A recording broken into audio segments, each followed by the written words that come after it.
देखिए class 11th में जो चैप्टर यहाँ पे 4 है क्वाड्रेटिक इक्वेशन और हमारे पास कॉम्प्लेक्स नंबर यानी कि complex number and quadratic equation का आपके पास यहाँ पे चैप्टर आएगा।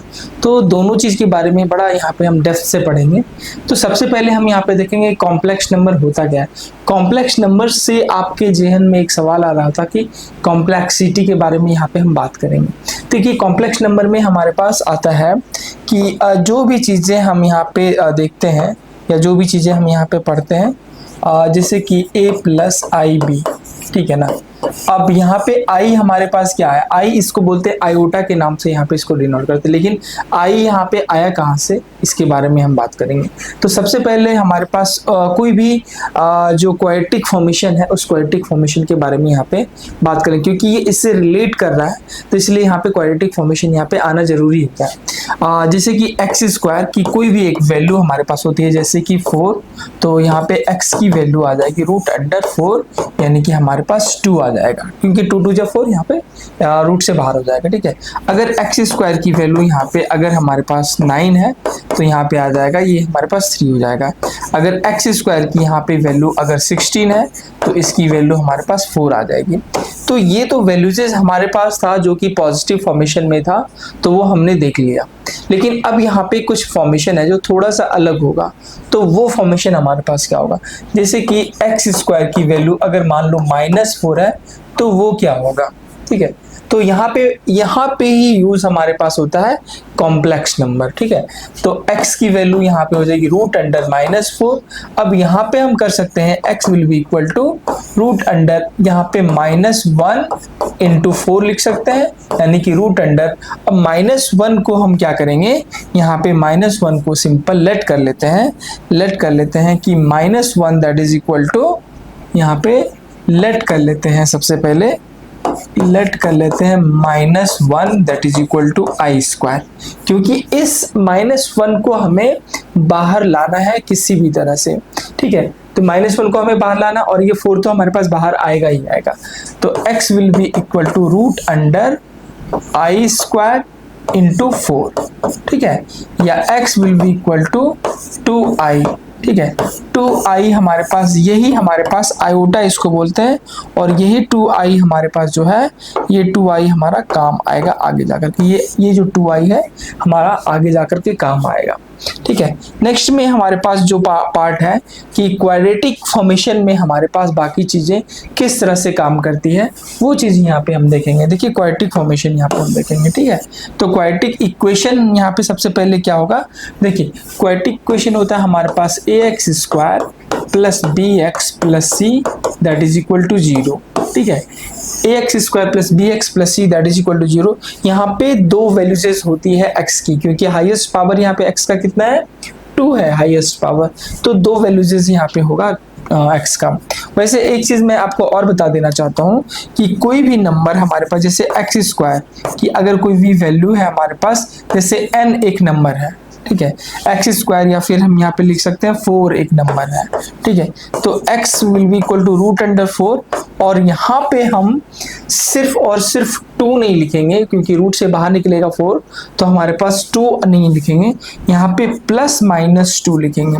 देखिए लिखने का रीजन ये होता है कि +2 that is equal to also 4 and -2 का स्क्वायर ये भी हमारे पास 4 होगा। इसलिए हमारे पास जब भी रूट से कोई भी नंबर निकलता है तो इसलिए उसमें +-2 यहाँ पे जरूर यहाँ पे मेंशन करते हैं, ठीक है। तो ये वाला पार्ट आपको यहाँ पे आ गया होगा। हाईएस्ट पावर यहाँ पे हमारे पास कितना, हाईएस्ट पावर 2 है, हाईएस्ट पावर 2 है। तो देखेंगे आगे का यहाँ इसका सॉल्यूशन करेंगे, यानी कि x की कौन कौन सी यहाँ पे वैल्यूजेस आएगी, वो वैल्यूजेस को यहाँ पे फाइंड करेंगे। देखिए x की वैसे मोटे तौर पे हम वैल्यू को अगर हमने पढ़ा है, हमने जाना है x की वैल्यू को, यहाँ पे 2x की वैल्यू आती है -b plus minus √d/2a, d होता है इसका डिस्क्रिमिनेंट, और बाकी हमारे पास a b c हमारे पास कांस्टेंट फॉर्मेशन में होते हैं। मतलब a b c हमारे पास क्या हो गया, a b and c हमारे पास ये हो गया कांस्टेंट फॉर्मेशन में हो गया। x हमारे पास वेरिएबल हो जाएगा। ठीक है, x वेरिएबल हमारे पास, ABC हमारा कांस्टेंट फॉर्मेशन में है। अब यहाँ पे वही चीज जो है वो चीज हम यहाँ पे देखेंगे। इसको निकालेंगे कैसे, x की जो एक्चुअल में वैल्यू है -b plus minus root under D upon में 2a। ठीक है, ये वैल्यू हमारे पास कहाँ से आया, और d जो है हमारे पास b स्क्वायर माइनस 4ac हमारे पास है। b स्क्वायर माइनस हमारे पास 4ac यहाँ पे है, ये 4ac। ठीक है, तो ये वैल्यूज हमारे पास कहाँ आया, उस सारे वैल्यूज को यहाँ पे हम देखेंगे। देखिए, एक काम करते हैं, सिंपल हम क्वाड्रेटिक इक्वेशन लेते हैं और उसको सॉल्व कर लेते हैं। हमारे पास ax square plus bx plus c that is equal to 0। इसको हम यहाँ पे सॉल्व सबसे पहले करेंगे और देखेंगे कि हमारा कौन सा वैल्यू हमारा किस तरह से काम में आ रहा है। ठीक है, तो देखिए, सबसे पहले क्या करेंगे, हम जो इक्वेशन है वो उसको हम लिख लेंगे, यानी ax square plus bx plus c that is equal to 0। अब दोनों तरफ हम डिवाइड करेंगे, a से डिवाइड कर देंगे। जो हाईएस्ट कौन सा है, x स्क्वायर, x के ऊपर स्क्वायर है, हाईएस्ट पावर है, उसका हमारे पास जो नंबर है उसका जो कांस्टेंट टर्म्स है उससे हम यहाँ पे डिवाइड कर देंगे। यानी ऐसे लिख सकते हैं, इसको लिख सकते हैं डिवाइड ऑल बाय a। सबको टोटल को हम a से डिवाइड करेंगे। ये फर्स्ट स्टेप हमारे पास हो गया, यानी कि ये हो गया ax square by a plus हमारे पास bx बाय a प्लस हमारे पास c बाय a।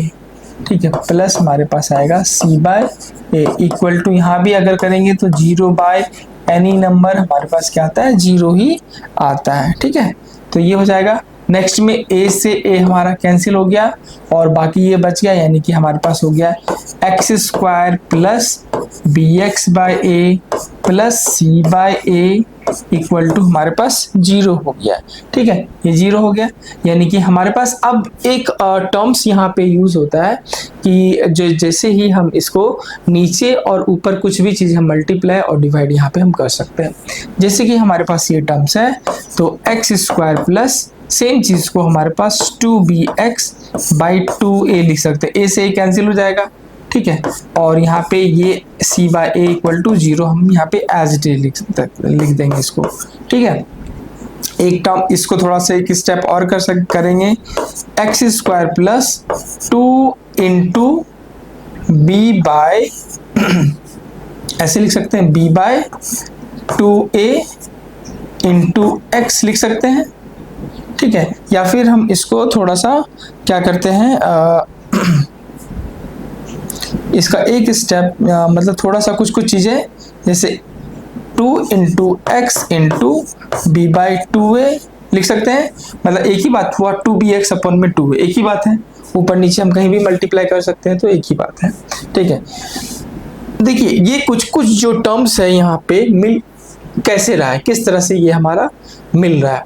तो यहाँ पे देखिए एक्स स्क्वायर पहले आ गया, अगर यहाँ पे हम देखेंगे ये आ गया हमारे पास एक्स स्क्वायर, ये एक्स स्क्वायर आ गया, ये आ गया, मतलब इसको अगर हम ए लेते हैं तो A square plus 2ab plus B square, तो बी स्क्वायर हमारे पास ये नहीं है, ये वाला टर्म्स। तो ये वाला टर्म को हम एक बार प्लस करेंगे और एक बार यहाँ पे माइनस करेंगे।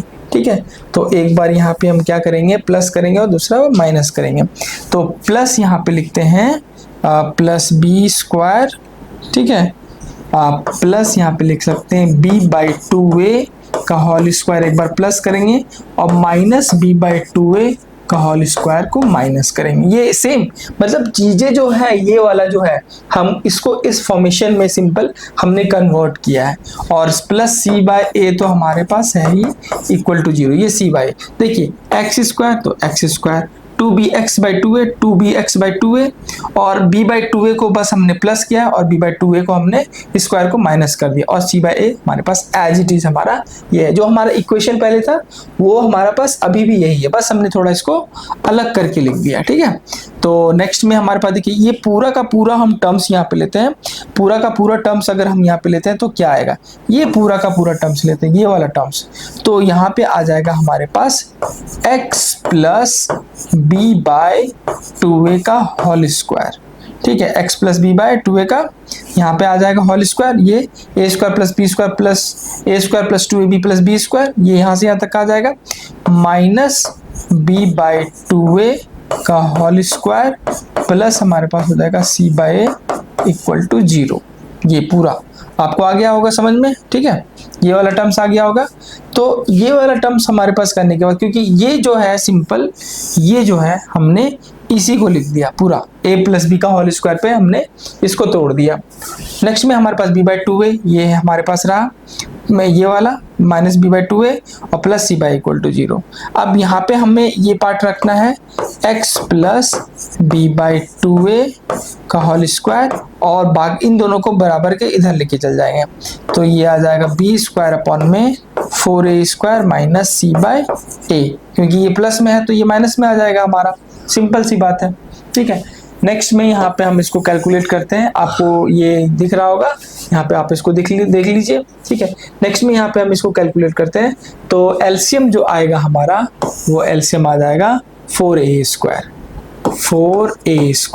ठीक है, इन दोनों का, और फिर आएगा बी स्क्वायर माइनस 4ac। थोड़ा सा कैलकुलेशन अच्छा होगा तो ये आपको समझ में आ जाएगा, यानी कि x plus b by 2a का whole square equal to b square minus 4ac by 4a square, या फिर x plus b by 2a will be equal to root under b square minus 4ac upon में 4a square, या फिर हमारे पास होगा x plus b by 2a।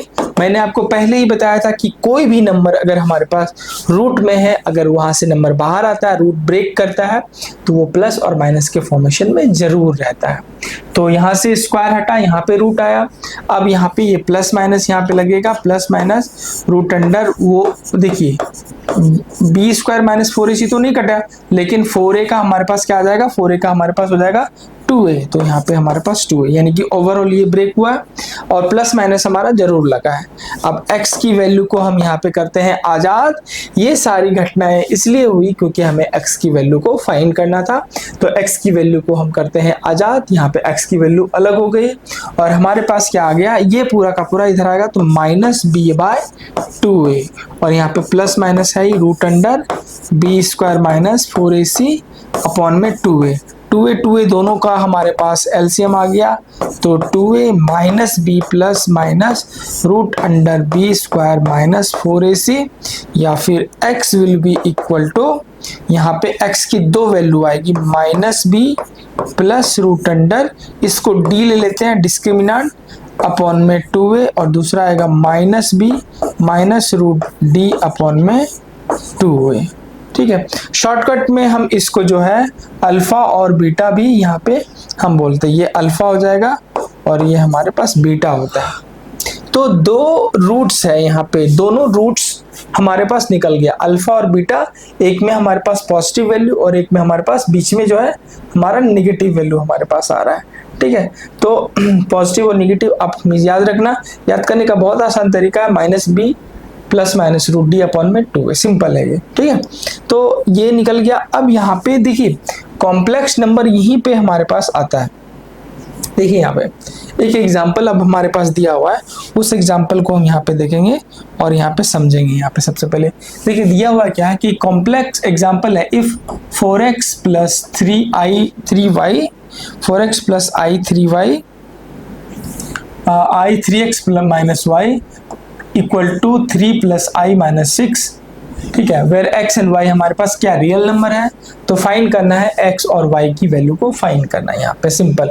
तो दोनों हमारे पास कॉम्प्लेक्स नंबर, ये भी कॉम्प्लेक्स नंबर है, ये भी हमारे पास कॉम्प्लेक्स नंबर है, दोनों को यहाँ पे मैच करा दिया और फिर बोला कि भैया आप इसमें से x और y की वैल्यू को फाइंड कीजिए।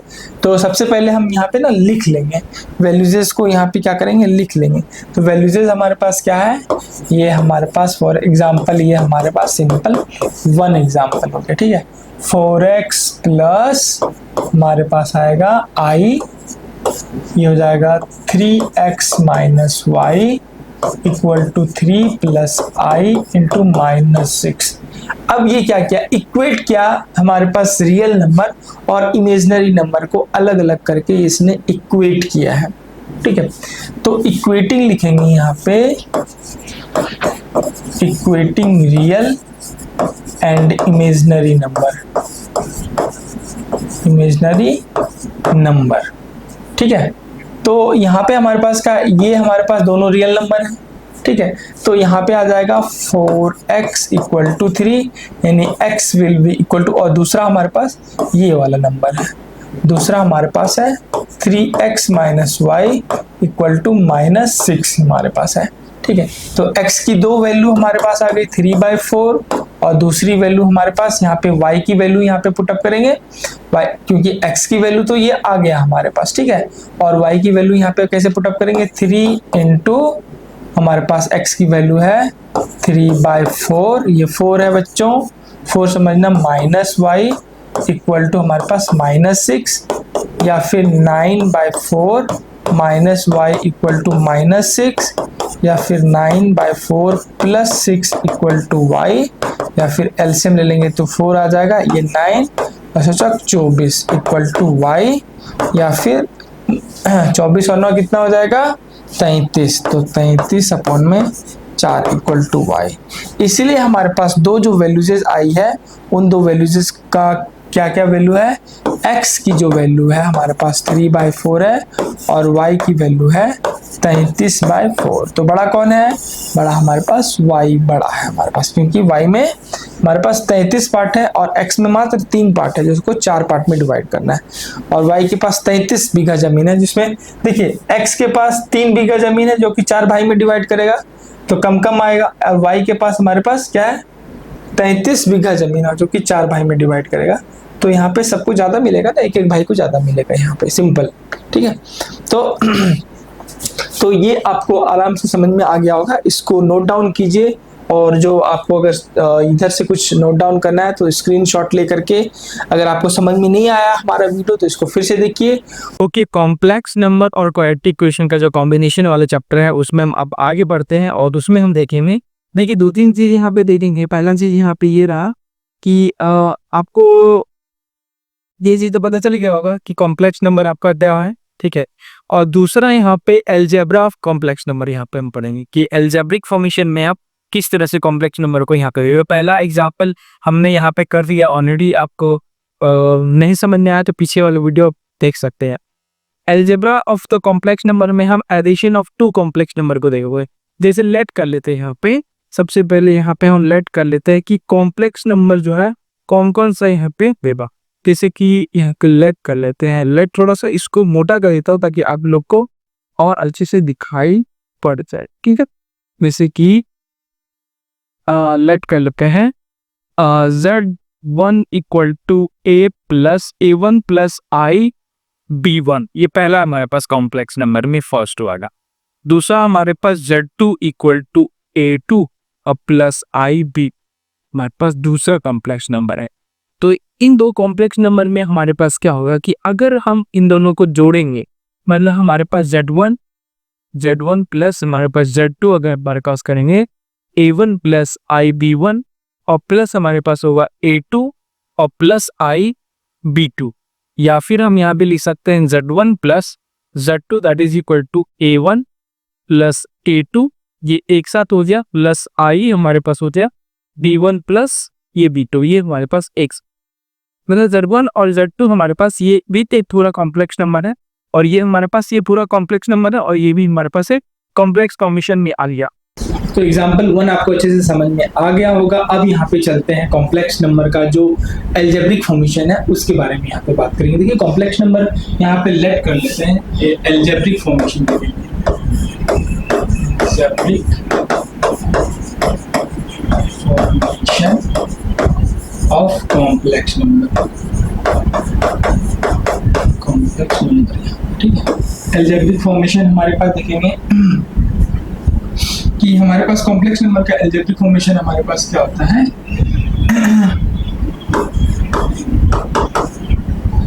हाँ देखिए यहाँ पे एल्जेब्रिक फॉर्मेशन में अगर हम देखा जाए तो दो कॉम्प्लेक्स नंबर को यहाँ पे ऐड करने के लिए सिंपल सिखाएंगे। लेट कर लेते हैं हमारे पास पहला जो कॉम्प्लेक्स नंबर है, लेट z1 इक्वल टू हमारे पास a1 प्लस IB1 हमारे पास आएगा, इसको फर्स्ट मान लेते हैं। और दूसरा हमारे पास कॉम्प्लेक्स नंबर है a2 प्लस I हमारे पास B2, इसको दो सेकेंड वाला कॉम्प्लेक्स नंबर मान लेते हैं। ठीक है, तो ये आ जाएगा हमारे पास z1 और प्लस z2। ठीक है, z1 और प्लस z2 में हमारे पास फिर क्या हो जाएगा कि ये जो आ जाएगा हमारे पास z1 की वैल्यू a1 प्लस I हमारे पास B1 और दूसरा z2 की वैल्यू a2 प्लस I हमारे पास B2 ये आ जाएगा। ठीक है, दोनों को अगर हम यहाँ पे ऐड करते हैं तो हमारे पास क्या होता है, ये हमारे पास z1 प्लस z2, ये हमारे पास ये लेफ्ट साइड तो आपका वैसे एज इट इज रहेगा, दूसरा साइड हमारे पास आएगा a1 प्लस a2, ये एक हमारे पास कांस्टेंट फॉर्मेशन में आएगा, जो रियल नंबर है उस रियल नंबर के फॉर्मेशन में आएगा। और प्लस जो होगा i कॉमन हो जाएगा, यहाँ इन दोनों में से i कॉमन हो जाएगा और यहाँ आ जाएगा b1 प्लस हमारे पास हो जाएगा b2। ठीक है, ये वाला पार्ट आ जाएगा।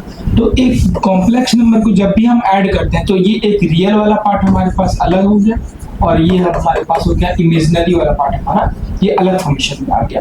तो इसका एक छोटा सा एक एग्जांपल लेते हैं। पिछला वाला जो भी एग्जांपल था उसमें एक्स वाई की वैल्यू को यहाँ पे फाइंड करना था, लेकिन अभी हम एग्जांपल लेते हैं कि दो कॉम्प्लेक्स नंबर को हम किस तरह से ऐड करते हैं। बाकी के चीजें के बारे में भी बात करेंगे, इसकी प्रॉपर्टीज के बारे में बात करेंगे, कॉम्प्लेक्स नंबर की बाकी की प्रॉपर्टीज क्या क्या होती है वो हमारे पास होगा। तो addition of two complex number यहाँ पे लिखा जाए तो addition of two complex number. ठीक है, addition of two complex number में यहाँ पे हमारे पास आएगा पहला चीज जो आएगा, जैसे कि z1 यहाँ पे हम ले लेते हैं, z1 equal to a1 a plus IB हम ले लेते हैं, a प्लस IB ले लेते हैं। ठीक है, और z2 की अगर हम बात करें तो c प्लस ID ले लेते हैं, या फिर आप इस फॉर्मेशन में भी ले सकते हैं a1 plus IB1 a2 plus IB2 ऐसा भी ले सकते थे। ठीक है, तो यहाँ पे जो पार्ट आया है हमारा, वो पार्ट में हम यहाँ पे देखेंगे। देखिए एक रियल लाइफ एग्जांपल हम लेते हैं और रियल लाइफ एग्जांपल में हम यहाँ पे उसका पार्ट देखेंगे। एग्जांपल के लिए देखिए जैसे कि z1 की वैल्यू हम यहाँ पे ले रहे हैं, z1 सॉरी तो z1 और प्लस z2, ये हमारे पास दो कॉम्प्लेक्स नंबर को ऐड किए। दोनों कॉम्प्लेक्स नंबर में अगर हम यहाँ पे देखेंगे तो रियल नंबर हमारे पास एक साथ आएगा और इमेजिनरी नंबर हमारे पास एक साथ आएगा। तो रियल नंबर में हमारे पास आएगा एग्जांपल के लिए, जैसे कि 2 प्लस हमारे पास जो होता है 2 प्लस ये आ जाएगा 2 प्लस I3, तो ये रियल नंबर हो गया और ये हमारा इमेजिनरी नंबर है। ठीक है, और दूसरा पहला कॉम्प्लेक्स नंबर ये हो गया। दूसरा हमारे पास कॉम्प्लेक्स नंबर होता है -6 प्लस I5, ये हमारे पास दूसरा कॉम्प्लेक्स नंबर है। पहला ये और ये हमारे पास दूसरा, दोनों को अब हम क्योंकि ये बोला कि दोनों रियल नंबर को हम एक साथ करेंगे, बाकी के दो इमेजिनरी नंबर है उसको एक साथ करेंगे, यानी कि हमारे पास z1 और प्लस z2 ये एक साथ हो गया, that is equal to 2 plus -6 एक साथ हो गया।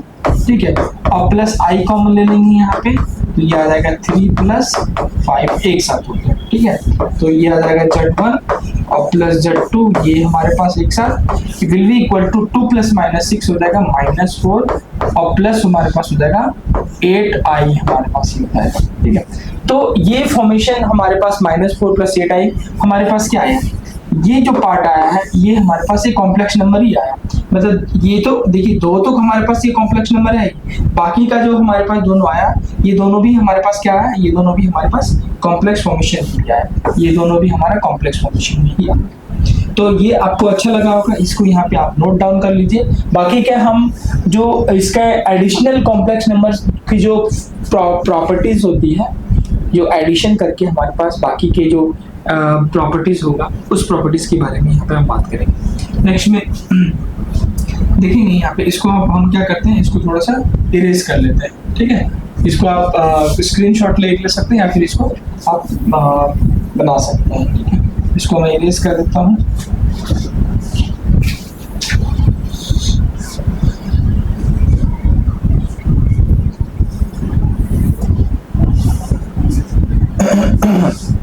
देखिए हमारे पास क्या है कि हमारे पास ये जो पार्ट है एडिशनल जो प्रॉपर्टीज है हमारे पास, वो addition of two complex number यहाँ पे हम देखेंगे और उसके बाकी चीज़ों के बारे में यहाँ पे बात करेंगे। इसको हम हटाते हैं, इसको लो, ठीक है। तो यहाँ पे प्रॉपर्टीज ऑफ, यहाँ पे आप लिख सकते हैं additional properties of, additional properties of complex number, ठीक है। एडिशनल प्रॉपर्टीज अब क्या क्या आएगा हमारे पास कॉम्प्लेक्स नंबर का, वो चीज यहाँ पे देखेंगे। देखिए एडिशनल प्रॉपर्टीज में हमारे पास चाहे सम करने का हो, चाहे आपके पास उसको मल्टीप्लाई करने का हो, चाहे क्लोजर लॉ हो, चाहे कम्यूटेटिव लॉ हो, चाहे एडिशनल लॉ हो, चाहे सब्ट्रैक्शन लॉ, एसोसिएटिव लॉस हो, एग्जिस्टेंस ऑफ यहाँ पे हमारे पास एडिशनल आइडेंटिटीज आएगा और एग्जिस्टेंस ऑफ हमारे पास सब्ट्रैक्शनल एडिटिव इनवर्स आएगा, या फिर उसको सब्ट्रैक्शन भी बोल सकते हैं, एक ही बात है। तो सबसे पहला जो हमारे पास यहाँ पे आएगा, फर्स्ट को हम यहाँ पे हम बोलेंगे द क्लोजर लॉ, ठीक है ना।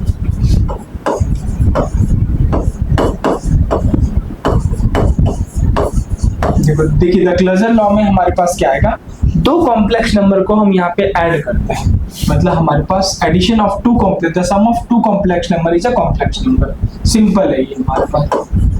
The sum of two complex number is a complex number, ठीक है। ये आएगा the sum of two complex number is a complex number। Example के तौर पे यहाँ पे, ठीक है। एग्जाम्पल के तौर पे देखेंगे कि किस तरह से हमारे पास, जैसे कि Z1 हमारे पास एक हमारे पास कॉम्प्लेक्स नंबर ले लेते हैं, तो ये हमारे पास हो जाएगा 3 + 4i, ये ले लेते हैं, और Z2 यहाँ पे ले लेते हैं -2 + 7i ले लेते हैं, ठीक है। तो Z1 प्लस हमारे पास Z2, ये इसकी जो वैल्यू आएगी 3 + 4i, और एक तरफ हो गया प्लस हमारे पास होगा -2 + 7i, ये एक साथ हो गया।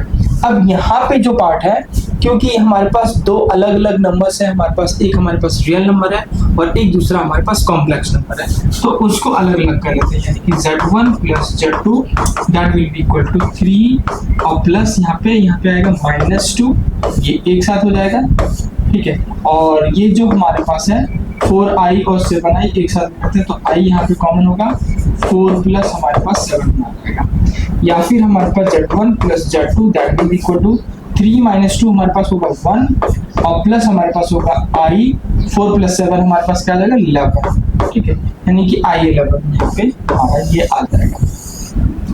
तो अगर किसी भी दो कॉम्प्लेक्स नंबर को ऐड करते हैं तो सिंपल उसका जो एडिटिव फॉर्म होगा वो भी एक कॉम्प्लेक्स नंबर में होगा, चाहे वो फाइनली हमारे पास, मान लीजिए कि इसको अगर ये 4i रहता, ये भी 4i रहता, एक हमारे पास पॉजिटिव में रहता, एक नेगेटिव में रहता, तो भी ये हमारे पास होता है, क्योंकि यहाँ पे हम सिंपल इसको i × 0 कर सकते हैं, तो इसका जो कॉम्प्लेक्स फॉर्मेशन होगा वो 0 के फॉर्मेशन में होगा, राइट। और इसके बाकी रियल हमारे पास नंबर तो है ही, इसके कुछ नहीं, ठीक है ना।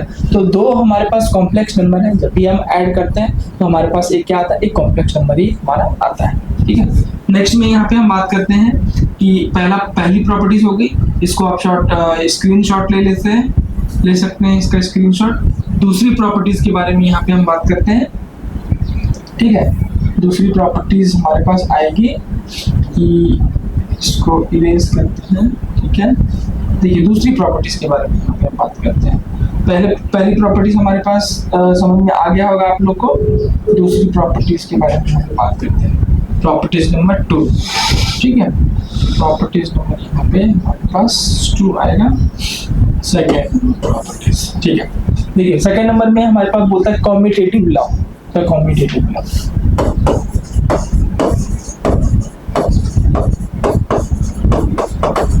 कम्यूटेटिव लॉ, देखिए कम्यूटेटिव लॉ हमारे पास क्या बोलता है कि कोई भी दो कॉम्प्लेक्स नंबर रहता है Z1 और Z2, तो वो हमारा इक्वल ही होगा, ठीक है ना, Z1 और Z2 हमारे पास, या फिर हमारे पास दो को अगर ऐड करेंगे साथ में या फिर हम इसको अलग अलग तरह से ऐड करेंगे तो वो भी हमारे पास सिंपल ही होगा, यानी कि Z1 plus Z2 that is also equal to Z2 plus Z1, ये हमारे पास दोनों सेम ही होगा।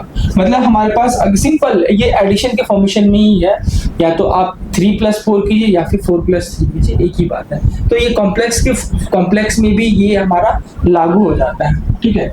अब नेक्स्ट वाला हम देखेंगे जो प्रॉपर्टीज है, 3 नंबर वाली प्रॉपर्टीज है वो हम देखेंगे। 3 नंबर वाली प्रॉपर्टीज क्या है?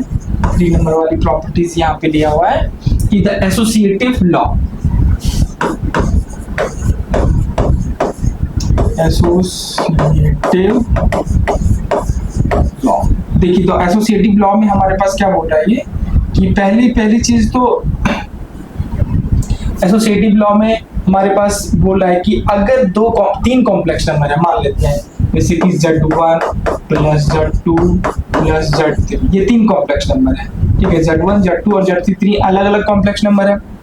तीनों को अगर हम यहाँ पे ऐड करते हैं या फिर हम इसको अलग अलग ऐड करते हैं तो यहाँ पे ऐसे भी लिख सकते हैं Z1 प्लस Z2, ये हमारे पास ब्रैकेट में और प्लस Z3, इसकी जो वैल्यू आएगी Z1 और प्लस हमारे पास Z2 प्लस Z3, इन दोनों का। तो ये हमारे पास एसोसिएटिव लॉ एसोसिएट करता है, मतलब या तो देखिए 3 हमारे पास नंबर है, नंबर के अकॉर्डिंग ही आप इसको चेक कर सकते हैं। 4, 3 और 5 मान लेते हैं, 4, 3 या 7 कोई भी 3 नंबर ले लेते हैं। या तो 4 प्लस 3 कीजिए और प्लस 5 कीजिए, एक ही बात है, या फिर 5 प्लस 3 कीजिए और प्लस 4 कीजिए, तो एक ही बात है। सेम हमारे पास जो प्रॉपर्टीज है ये एसोसिएटिव प्रॉपर्टीज में कहलाता है और ये सेम प्रॉपर्टीज आपका कॉम्प्लेक्स नंबर में भी ये लागू हो जाता है, ठीक है। ये हो गया। नेक्स्ट में यहाँ पे हम देखेंगे ये 3rd वाला। अब नेक्स्ट में हम यहाँ पे देखेंगे 4th वाला लॉ हमारा क्या कहता है, 4th लॉ क्या कहता है इसका, ठीक है।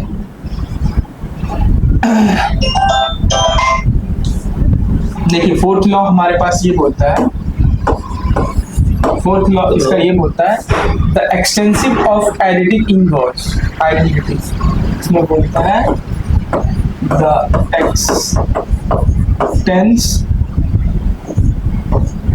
Expanse of additive inverse additive identities, the expanse of additive identities में यहाँ पे सिंपल ये बोलेगा कि अगर आपके पास 2 कॉम्प्लेक्स नंबर हैं जो अगर हम ऐड करते हैं तो मान लेते हैं कि जैसे कि ये कॉम्प्लेक्स नंबर है 0 प्लस I0, तो ये तो हमारे पास सिंपल हमारे पास एक वैसा कॉम्प्लेक्स नंबर है जो कि इसकी कोई वैल्यूज यहाँ पे नहीं है, ठीक है। तो अगर हम कॉम्प्लेक्स नंबर में ऐड करते हैं 0, मतलब Z और प्लस 0I यहाँ पे ऐड करते हैं, या फिर ऐसा बोल लिख सकते हैं Z प्लस 0, सिंपल ये हो जाएगा हमारे पास Z के बराबर ही होगा, सिंपल। मतलब सिंपल सी बात है, कोई भी अगर नंबर है उसमें हम 0 ऐड करें या 0 सब्ट्रैक्ट करें तो वो हमारे पास सेम नंबर ही आएगा। सिंपल एक नंबर के फॉर्मेशन में ही हम यहाँ पे बात करेंगे और सिंपल वो हमारे पास वो नंबर के फॉर्मेशन में ही ये सारी चीजें आएगी, ठीक है। चौथा हो गया। अब यहाँ पे हम बात करते हैं नेक्स्ट में हमारा 5वां वाला, ठीक है। 5वां वाला यहाँ पे हम देखिए 5वां वाला में बोलता है the expanse of the additive inverse, same हमारे पास होगा पर ये इनवर्स में आएगा, the expanse of the additive inverse,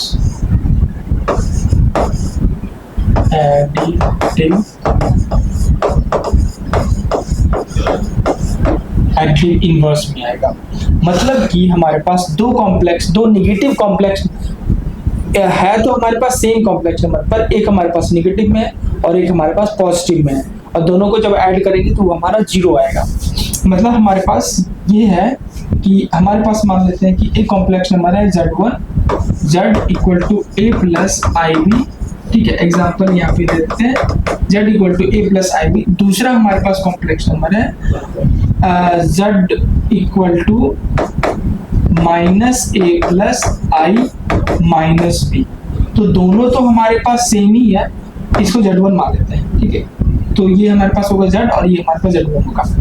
तो दोनों तो हमारे पास लगभग मतलब सेम है, पर यहाँ पे इसका जो फॉर्मेशन है, एक हमारे पास नेगेटिव में गया और एक हमारे पास पॉजिटिव में गया हुआ।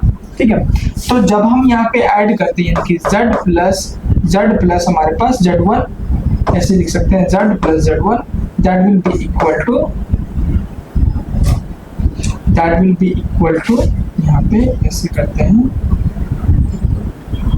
z plus z1 that will be equal to a plus ib और प्लस हमारे पास होगा minus a plus i minus b। ठीक है, यानी कि z प्लस हमारे पास z1, क्योंकि a से ये कैंसिल हो गया और यहाँ पे b प्लस है और यहाँ पे माइनस में ये कैंसिल हो गया, यानी कि 0। तो मतलब हमारे पास अगर ये इनवर्स के फॉर्मेशन में रहेगा, सिंपल ये इनवर्स की फॉर्मेशन में रहेगा, तो उसका जो सम है वो हमारे पास 0 हो जाएगा। मतलब z और प्लस हमारे पास z1, अगर ये हमारे पास एक दूसरे के पॉजिटिव में है तो ये 0 होगा, मतलब z equal to minus z1 ये होगा, सिंपल। ठीक है, तो सिंपल ये इसके एक फॉर्मेशन में हम यहाँ पे ये भी बात करेंगे कि अगर कोई भी कॉम्प्लेक्स नंबर अगर एक दूसरे के नेगेटिव फॉर्म में है तो उसका सम हमारे पास 0 आ जाएगा। आपको ये हमारा वीडियो कैसा लगा, उसको प्लीज लाइक कीजिए, शेयर कीजिए अपने दोस्तों के साथ और चैनल को सब्सक्राइब कीजिए। अगर आप इंस्टाग्राम पे देख रहे हैं तो फॉलो कीजिए, फेसबुक पे देख रहे हैं तो फॉलो जरूर कीजिए। Thank you so much, bye bye.